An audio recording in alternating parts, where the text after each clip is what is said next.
नमस्कार मित्रों, history research point में आप सभी का स्वागत है। यह उत्तर प्रदेश पीसीएस 2023 का प्रारंभिक परीक्षा का यह प्रश्न पत्र है जीके का।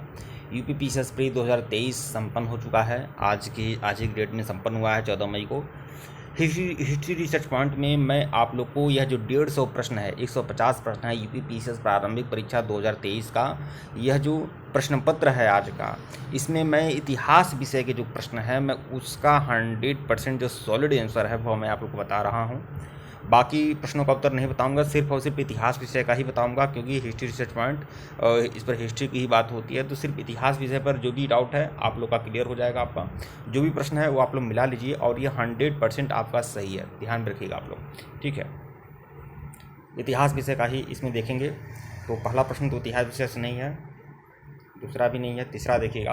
देखिए, तीसरा प्रश्न आपका कह रहा है कि निम्नलिखित में से कौन फिरोज शाह तुगलक के नागरकोट अभियान के दौरान 300 संस्कृत पुस्तकों का अनुवाद किया था। यह जो अनुवाद करने वाला था यह था अजीजुद्दीन खां। अजीजुद्दीन खान ने दलाइल फिरोज शाही के नाम से इसका अनुवाद किया है, अजीजुद्दीन खान ने। तो बी जो है यह आपका सही है। बाकी देखिएगा, यह तो आपका नहीं है। बाकी इतिहास का ही हम लोग देखेंगे। इतिहास का ये भी नहीं है, ये भी इतिहास का नहीं है। सिर्फ जो इतिहास के होंगे क्वेश्चन वही हम लोग देखेंगे।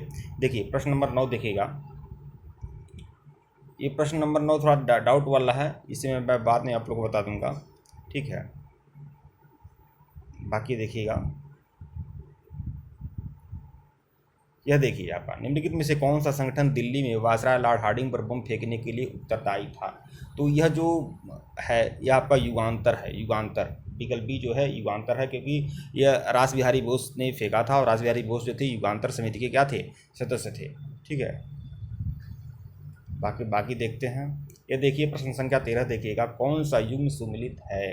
तो वैशेषिक जो है इसके कड़ाद ऋषि हैं, न कि पतंजलि हैं, तो यह तो आपका सुमिलित नहीं है। उत्तर मीमांसा का जैमिनी है, ये भी सुमिलित नहीं है। मीमांसा ये भी सुमिलित नहीं है। न्याय दर्शन का गौतम है, ये आपका सुमिलित है।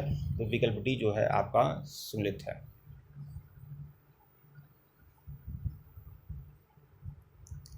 पूर्व मीमांसा जैमिनी, उत्तर मीमांसा वादरायण, न्याय दर्शन है जो गौतम है, बस यही आपका सुमिलित है, डी।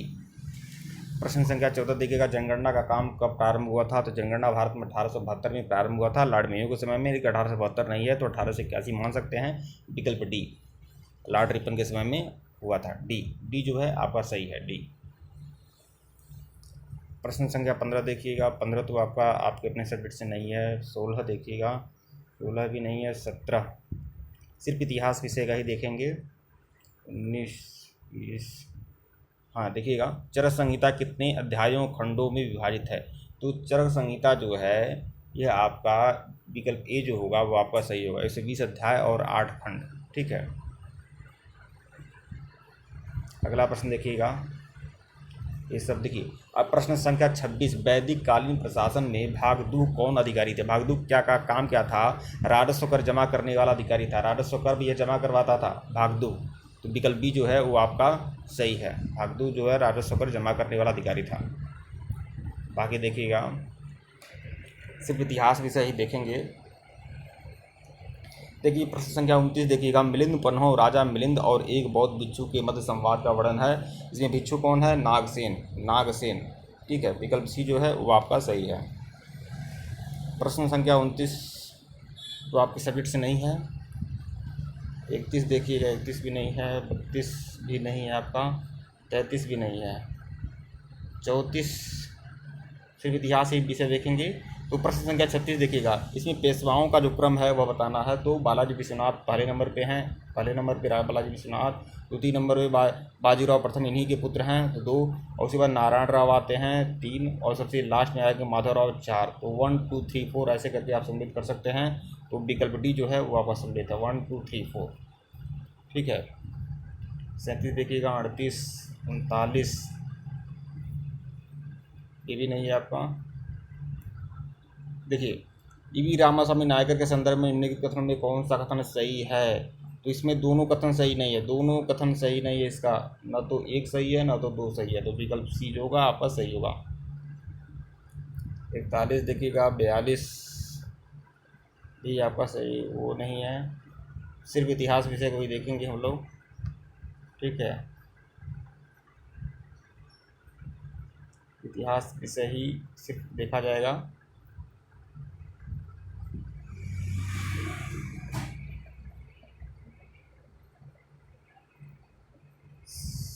देखते हैं रुकिए।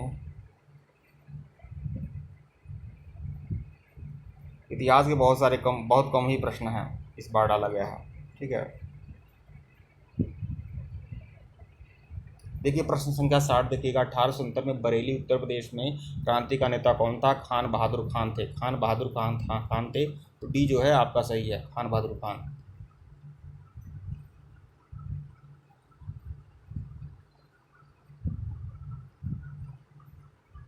अगला प्रश्न देखिएगा।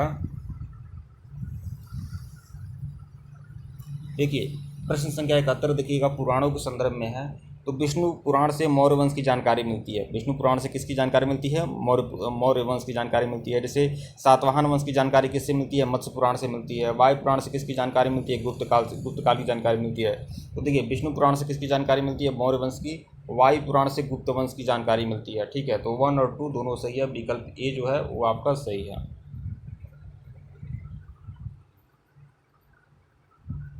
अगला प्रश्न देखिएगा।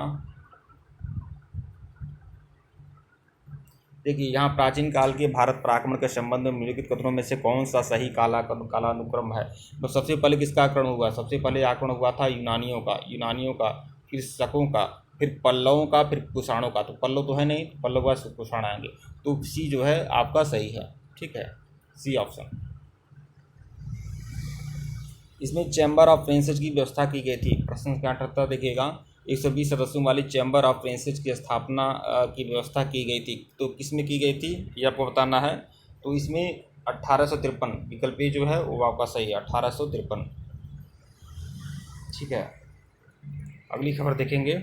अगला प्रश्न देखा जाएगा।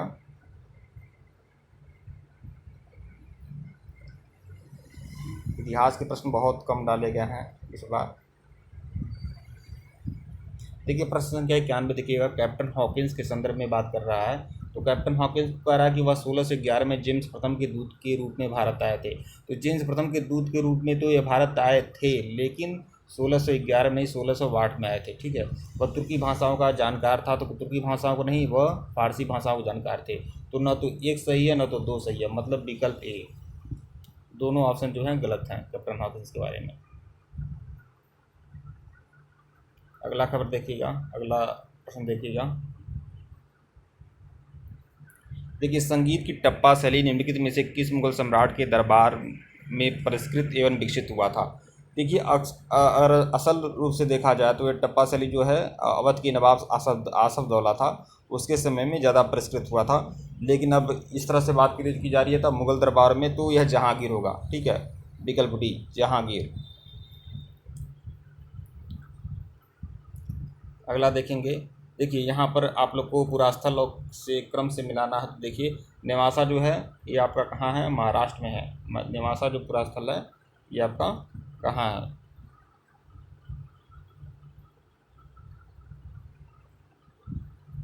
नेवासा जो है महाराष्ट्र में है।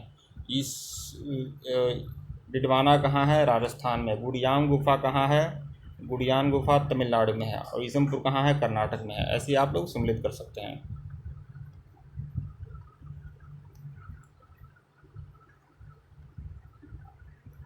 अगला प्रश्न देखेंगे।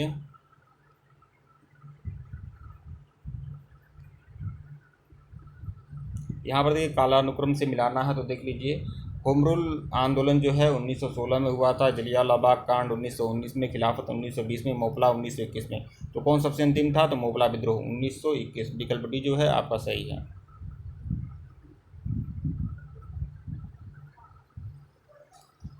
अगला देखेंगे। नेताजी सुभाष चंद्र बोस द्वारा आज़ाद हिंद फौज के हिस्से के रूप में गठित महिला रेजिमेंट का नाम क्या था? तो रानी लक्ष्मीबाई रेजिमेंट। विकल्प बी जो है वो आपका सही है। देखिए हड़प्पा संस्कृति की सबसे पूर्वी सीमा कौन थी? हड़प्पा संस्कृति की जो सबसे पूर्वी सीमा थी वह आलमगीरपुर थी। आलमगीरपुर मेरठ में है। ठीक है, सी जो है आपका सही है।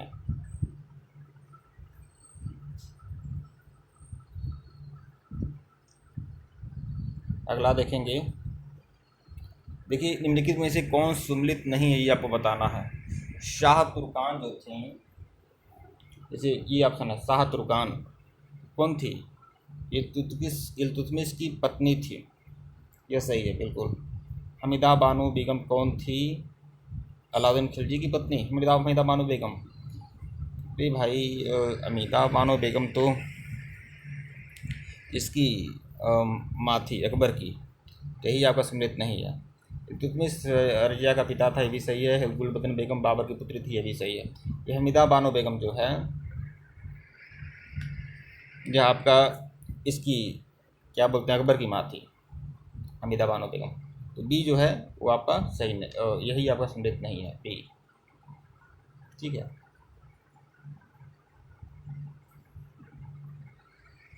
खरीदार कौन था? ये भी थोड़ा डाउट वाला है, बाद में देखा जाएगा। कौन से और भी प्रश्न देखेंगे, इतिहास के ही है। देखिए, निम्नलिखित में से कौन महिला स्वतंत्रता संग्राम सेनानी भारत छोड़ो आंदोलन से संबंधित नहीं थी? तो कौन भारत छोड़ो आंदोलन से संबंधित नहीं थी, ये को बताना है। तो अड़ा असफ अली थी, भारत छोड़ो आंदोलन से संबंधित थी। कनकलता बरुआ भी थी, शांति घोष भी थी। मातंगनी हजारा यह नहीं थी, विकल्प बी, ये आपकी भारत छोड़ो आंदोलन से संबंधित नहीं थी। अगला प्रश्न देखेंगे, प्रश्न संख्या 139 देखिएगा। तो कौन सा एक विद्रोह का स्थान या विद्रोह का आरंभ सही सम्मिलित नहीं है? तो देखिए, बैरकपुर में विद्रोह हुआ था 29 मार्च 1857 को, मेरठ में 10 मई 1857 को, लखनऊ में 4 जून 1857 को हुआ था, झांसी में 5 जून 1857 को हुआ था, 9 की 11 मई 1857 को हुआ था। तो यही आपका सम्मिलित नहीं है। तो कौन सा ऑप्शन सम्मिलित नहीं है? यही झांसी। तो विकल्प ए जो है वो आपका सही है। अगला प्रश्न देखेंगे,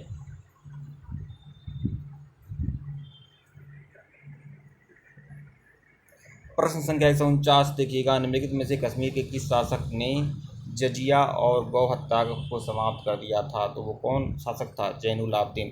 तो विकल्प डी जो होगा वो आपका सही होगा, विकल्प डी, जैनुल आबदीन, जिसे कश्मीर का अकबर भी कहा जाता है। ठीक है। तो देख लिया आप लोगों ने, यह सब इतिहास के जो प्रश्न थे वह मैं आपको बताया हूँ, इसका आंसर भी बताया हूँ, और ज़्यादा संभावना है जितना भी बताया हूँ मैं वो पूरी तरह से सटीक है। हाँ, हो सकता है एक क्वेश्चन या 2 क्वेश्चन में अगर कुछ गड़बड़ी होगी तो उसके लिए मैं नहीं कर सकता हूँ, लेकिन मैं पूरी तरह से सही आंसर की आप लोग को दी गई है। वीडियो को लाइक और चैनल को सब्सक्राइब करेगा, और इतिहास विषय में अगर आप रुचि रखते हैं तो हिस्ट्री रिसर्च पॉइंट को बिल्कुल सब्सक्राइब कर लीजिएगा। ठीक है मित्रों, धन्यवाद आप लोग को।